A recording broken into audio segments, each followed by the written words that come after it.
Hello everyone and students. Today that discuss very important topic of chapter 3rd, Nernst equation. And Nernst equation is very important and lot of times various numerical can be asked in the board examination. So it is a very important topic for board point of view for numerical purpose.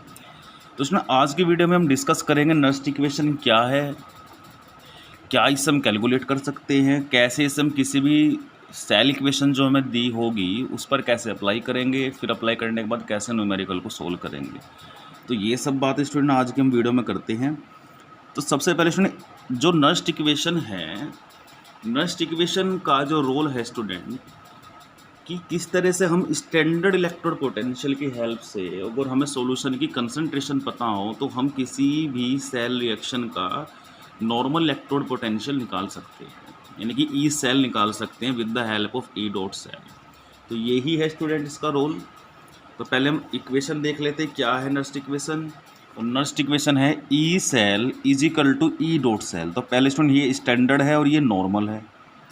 Standard electrode potential minus 0.0591 upon n logarithm anode concentration upon cathode.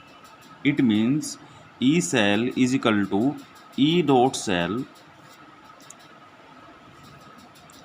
minus 0.0591 upon N log anode concentration upon cathode. तो ये हमारी Nernst equation का formula है जो हमें learn होना चाहिए, क्योंकि अगर हम न्यूमेरिकल जब करेंगे स्टूडेंट अगर वहाँ पर हम नर्स्ट इक्वेशन का फॉर्मूला भी राइट करते हैं और वैल्यू पुट करते हैं तो भी हमें मार्क्स मिलते हैं। अब देखते हैं ई सेल है electrode potential under given condition, जो गिवन कंडीशन है या नॉर्मल कंडीशन है। E dot cell you know very well standard condition पे जो बनता है। एन स्टूडेंट यहाँ पर नंबर ऑफ इलेक्ट्रॉन या number of charge involve in the reaction, और ये ब्रैकेट स्टूडेंट कंसंट्रेशन का है और कंसंट्रेशन एनोड है और एज वेल एज कैथोड है। तो ये तो स्टूडेंट बात होगी हमारी नर्स्ट इक्वेशन के पैरामीटर्स। अब कैसे अप्लाई करना है ये जरा हम सीख लेते हैं स्टूडेंट, कैसे हम इसे अप्लाई करेंगे। तो अब जो हम देखते हैं स्टूडेंट एक एग्जाम्पल आपके सामने है। Zn plus C U plus two equals to Zn plus two plus C U. अब स्टूडेंट यहाँ पर देखने की बात ये एक रिएक्शन आपको दी गई है। तो बेसिक जो बात है स्टूडेंट सबसे पहले आपको ऑक्सीडेशन और रिडक्शन निकालना है। तो Zn फ्री स्टेट में 0 है, 0 से plus two this is the oxidation and C U plus two 0 this is the reduction. तो जिसका ऑक्सीडेशन होता है वो एनोड बनेगा and this is the cathode. और यहाँ पर आप एक बात देखेंगे जो कंसंट्रेशन है वो एक्वस फॉर्म में ले जाती है। अगर कहीं सॉलिड फॉर्म आती है उसकी कंसंट्रेशन 1 हो जाती है। तो याद रखेंगे आपको सॉलिड का यहाँ पर रोल नहीं है इस क्वेश्चन में, केवल एक्वस फॉर्म को आपको समझना है। अब इक्वेशन स्टूडेंट है E cell is equal to E dot cell minus 0.591 upon log Zn because Zn is the anode, Zn plus two the anode and Cu plus two is cathode. पहले student हमने apply करा। अब total charge देखो यहाँ पर कितने student balance है, charge ही बैलेंस है, सब कोफिशिएंट भी 1 है। तो चार्ज बैलेंस से क्या होगा स्टूडेंट एन की वैल्यू आ गई 2। अगर स्टूडेंट चार्ज हमारा सेम है, सेम नंबर ऑफ आयन्स ऊपर हैं तो वो हमारा नेट चार्ज वही बन जाता है। अगर सेम नहीं है तो फिर उसको हम अपने हाफ सेल रिएक्शन मेथड से आइडेंटिफाई करते हैं। तो इसमें एक तो ऐसे हमने अप्लाई करा। अब आगे आते हैं कुछ और एग्जाम्पल देखते हैं स्टूडेंट अपने।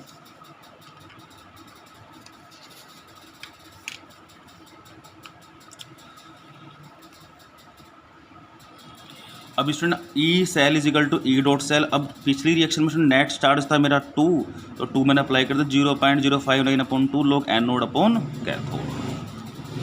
अब स्टूडेंट उसके बाद आता है एक और एग्जाम्पल पर Ni solid plus 2Ag plus aqueous equal to Ni plus two 2Ag। तो स्टूडेंट ये कोफिशिएंट है, जहाँ कोफिशिएंट नहीं है वहाँ 1 है। तो अप्लाई करेंगे E cell is equal to E dot cell minus 0.591 upon 2, क्योंकि टोटल जो नेट चार्ज यहाँ प्लस 2 है, यहाँ पर भी प्लस 2 है। अब कैसे अप्लाई करना है, अब निकिल को चेक करेंगे स्टूडेंट 0 है, 0 से कितना हो गया स्टूडेंट प्लस 2 हो गया। तो क्या हुआ स्टूडेंट ऑक्सीडेशन, और this is the plus 1 to 0, तो दिस इज द रिडक्शन। तो बेसिक बात हमारी ये होगी। तो निकिल किसका काम करेगा, निकिल प्लस 2 किसका काम करेगा, एनोड का, and cathode Ag plus 2 Ag plus. लेकिन Ag प्लस के आगे कोफिशिएंट है, yes, if any coefficient in concentration form can be raise up to the power, यानी कि अगर कोई भी कोफिशेंट है स्टूडेंट हमारा 1 को छोड़ दे 2, 3 या 4, 5 जो भी उसकी पावर रेज करनी है। ये एक मेजर मिस्टेक देखी जाती है न्यूमेरिकल में कि हम कंसंट्रेशन तो वैल्यू पुट कर देते हैं लेकिन उसकी पावर को रेज नहीं करते, तो ये गलती आपको नहीं करनी है। अब स्टूडेंट एक ऐसी रिएक्शन आ जाए जिसमें केवल एक ही हाफ सेल रिएक्शन हो, तो इसको कैसे सॉर्ट आउट करना है। Ag plus electron minus Ag aqueous solid. अब स्टूडेंट यहाँ पर देखेंगे ये +1 है, ये 0 है, यानी कि इसका मतलब है ये रिडक्शन को प्रोसीड कर रहा है। ऐसे केस में फॉर्मूले में थोड़ा सा हम चेंज करेंगे, E cell is equal to E dot cell minus 0.591 upon log 1 upon mn plus aqueous solution. मतलब क्या है इसमें, सॉलिड जो कोई भी इलेक्ट्रोड या कोई भी मेटल अगर सॉलिड फॉर्म आपको दिखाता है समझेंगे कि वहाँ पर उसकी कंसंट्रेशन कांस्टेंट रहती है, 1 रहती है। अब इस क्वेश्चन में आप देखेंगे इसमें थर्ड एग्जांपल में कि यहाँ पर केवल ऑक्सीडेशन नहीं केवल रिडक्शन ही हो रहा है, तो यानी कि ऑक्सीडेशन क्या होगा दूसरे पर हुआ, उसका तो इसने यहाँ पर क्लियर नहीं करा। तो इसका मतलब ये हो गया कि आप एनोड की कंसंट्रेशन को कांस्टेंट मानेंगे, तो आपने एनोड कांस्टेंट 1 कर दिया, तो E cell is equal to E dot cell minus 0.0591 upon N log 1 upon M N plus. अब E cell is equal to E dot cell, net charge कितना है स्टूडेंट, एन कितना है 1 है, 1 हमने पुट कर दिया, log 1 अपॉन रिडक्शन, किसका रिडक्शन हो रहा है स्टूडेंट, ए जी का अपॉन ए जी प्लस। तो एक ही आपको याद रखना है कि अगर एक ही हाफ सेल रिएक्शन हो और अगर इस फॉर्म में आपको रिएक्शन देता है तो आपको वहाँ पर क्या करना है, सॉलिड कंसंट्रेशन कांस्टेंट करनी है। केवल ये जो स्टूडेंट रिएक्शन अप्लाई हुई है ये केवल रिडक्शन वाली दी गई है। अब आते हैं स्टूडेंट कि किस तरीके से हम न्यूमेरिकल को सॉर्ट आउट करेंगे। तो एक न्यूमेरिकल देखते हैं, पहले समझते हैं क्या है। A voltaic cell is set up at 25 degree C with the following half cell Ag plus 0.01 m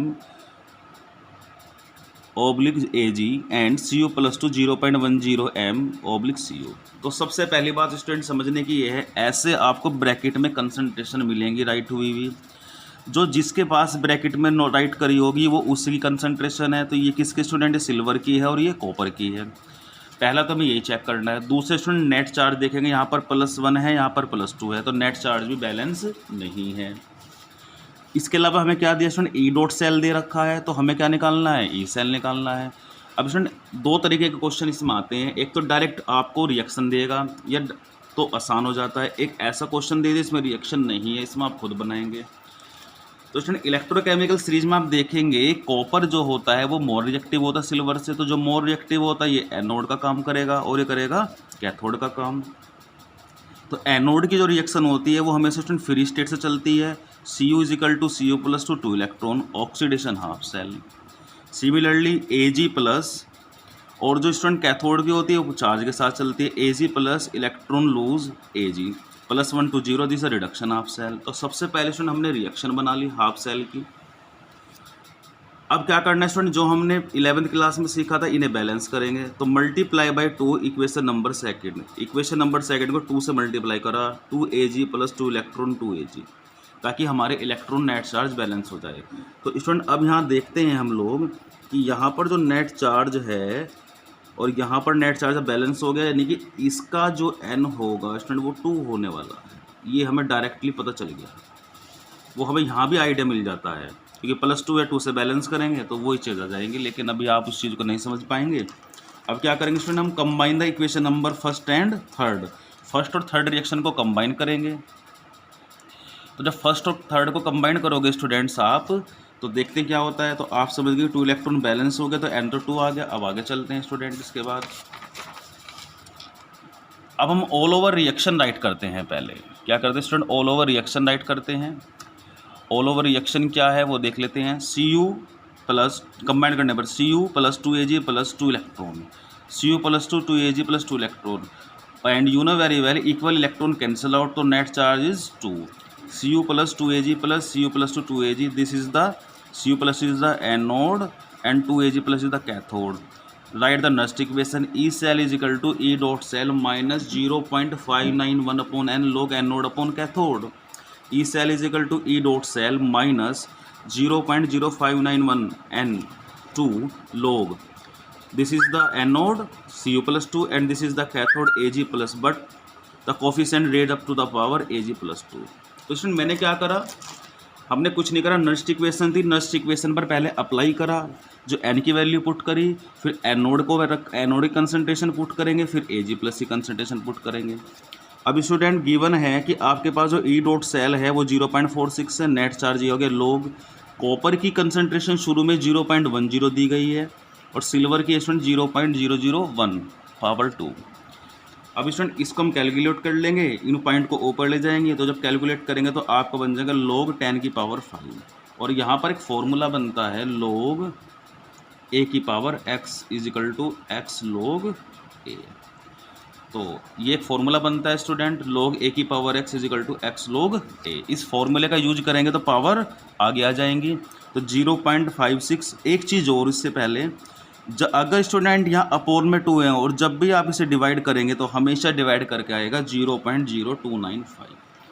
0.591 है और अगर अपोन में 2 है तो इसमें फिक्स है ये, इसको डिवाइड करके हमेशा 0.0295 आता है. तो ऐसी ट्रिक से याद रखेंगे तो कैलकुलेशन और जल्दी आसान हो जाएगी. तो 5 आगे आगे स्टूडेंट, तो 5 log 10 इक्वल टू 1. उसके बाद स्टूडेंट क्या करा हमने करा है ये 0.46 माइनस 0.295 इंटू 5 इंटू 1, इसको मल्टीप्लाई करा, कैलकुलेट करा, तो आंसर आया स्टूडेंट 0.3125 वोल्ट. तो सर नस्ट इक्वेशन का न्यूमेरिकल एक लंबा न्यूमेरिकल है, लॉन्गेस्ट न्यूमेरिकल माना जाता है, काफ़ी स्टेप होते हैं, लेकिन स्टूडेंट फिर भी न्यूमेरिकल को हमें सोल्व करना है, नस्ट इक्वेशन अप्लाई करनी है. तो सबसे पहला है स्टूडेंट्स आप नस्ट इक्वेशन अप्लाई करना सीखें, कम से कम आपको याद हो ये. जब अप्लाई करेंगे फिर आप वैल्यू पुट करेंगे तो ईजिली कैलकुलेट भी हो जाएगा. Okay students.